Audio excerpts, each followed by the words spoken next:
सोमवार व्रत कथा। किसी नगर में एक धनी व्यापारी रहता था। दूर दूर तक उसका व्यापार फैला हुआ था।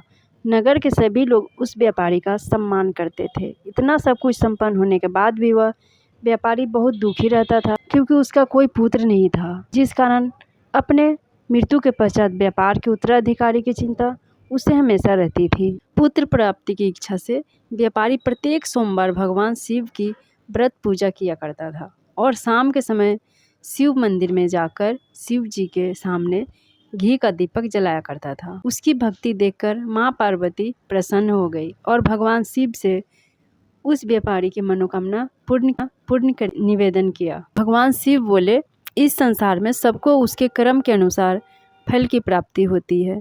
जो प्राणी जैसा कर्म करते हैं उन्हें वैसा ही फल प्राप्त होता है।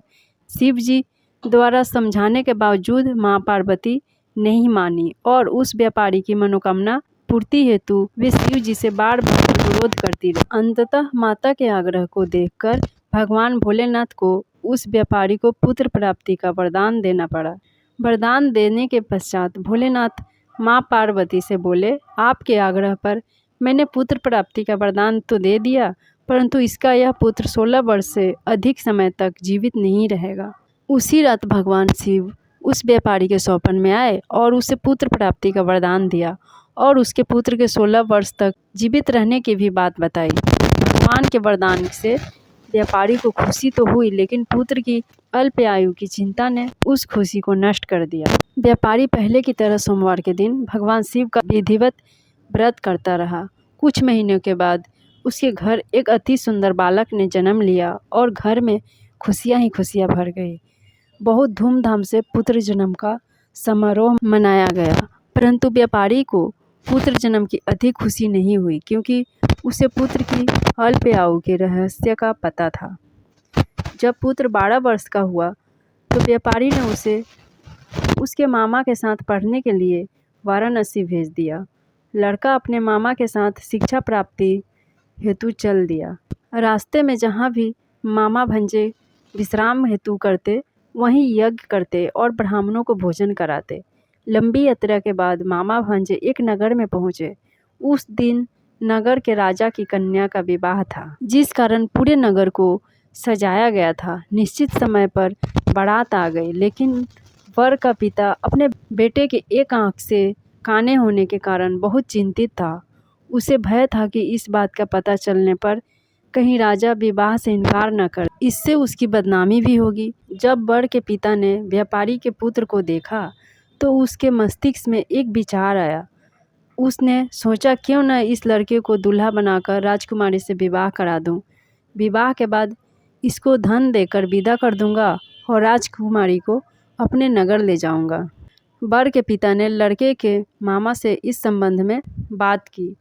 मामा ने धन मिलने के लालच में वर के पिता की बात स्वीकार कर ली। लड़के को दूल्हे का वस्त्र पहनाकर राजकुमारी से विवाह करा दिया। लड़का जब राजकुमारी से साथ लौट रहा था तो वह और उसने सच नहीं छिपा सका और उसने राजकुमारी के ओढ़नी पर लिख दिया, राजकुमारी तुम्हारा विवाह मेरे साथ हुआ था। मैं तो वाराणसी पढ़ने के लिए जा रहा हूँ और अब तुम्हें जिस नवयुवक की पत्नी बनना पड़ेगा वह काना है। जब राजकुमारी ने अपनी ओढ़नी पर लिखा हुआ पढ़ा तो उसने काने लड़के के साथ जाने से इनकार कर दिया।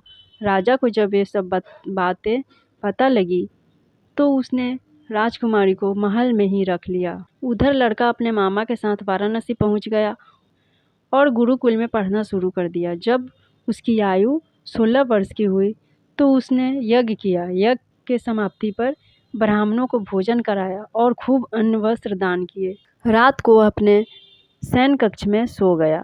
शिव के वरदान के अनुसार शयन कक्ष में ही उसके प्राण पखेरु उड़ गए। सूर्योदय पर मामा मृत भांजे को देखकर रोने पीटने लगे। आसपास के लोग भी एकत्र होकर दुख प्रकट करने लगे।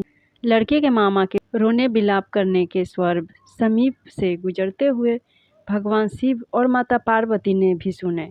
माता पार्वती ने भगवान से कहा, प्राणनाथ, मुझे इसके रोने के स्वर सहन नहीं हो रहे।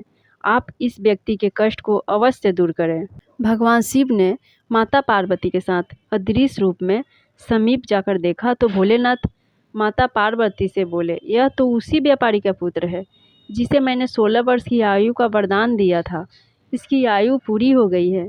माँ पार्वती ने फिर भगवान शिव से निवेदन कर उस बालक को जीवन देने का आग्रह किया। माता पार्वती के आग्रह पर भगवान शिव ने उस लड़के को जीवित होने का वरदान दिया और कुछ ही पल में वह जीवित होकर उठ बैठा। शिक्षा समाप्त करके लड़का मामा के साथ अपने नगर की ओर चल दिया। दोनों चलते हुए उसी नगर में पहुँचे जहाँ उसका विवाह हुआ था। उस नगर में भी यज्ञ का आयोजन किया। समीप से गुजरते हुए नगर के राजा ने यज्ञ का आयोजन देखा और उसने तुरंत ही लड़के और उसके मामा को पहचान लिया। यज्ञ के समाप्त होने पर राजा मामा और लड़के को महल में ले गया और कुछ दिन उन्हें महल में रखकर बहुत सा धन वस्त्र आदि देकर राजकुमारी के साथ विदा कर दिया। इधर भूखे प्यासे रहकर व्यापारी और उसकी पत्नी बेटे की प्रतीक्षा कर रहे थे। उन्होंने प्रतीक्षा कर रखी थी कि यदि उन्हें अपने बेटे की मृत्यु का समाचार मिला तो दोनों अपने प्राण त्याग देंगे। परंतु जैसे ही उसने बेटे के जीवित वापस लौटने का समाचार सुना तो वह बहुत प्रसन्न हुआ। वह अपनी पत्नी और मित्रों के साथ नगर के द्वार पर पहुंचा। अपने बेटे के विवाह का समाचार सुनकर पुत्र वधू राजकुमारी को देखकर उसकी खुशी का ठिकाना न रहा।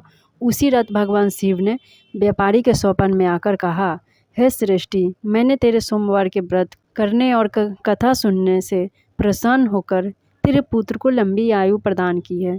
पुत्र की लंबी आयु जानकर व्यापारी बहुत प्रसन्न हुआ। शिव भक्त होने तथा सोमवार का व्रत करने से व्यापारी की सभी मनोकामनाएं पूर्ण हुई।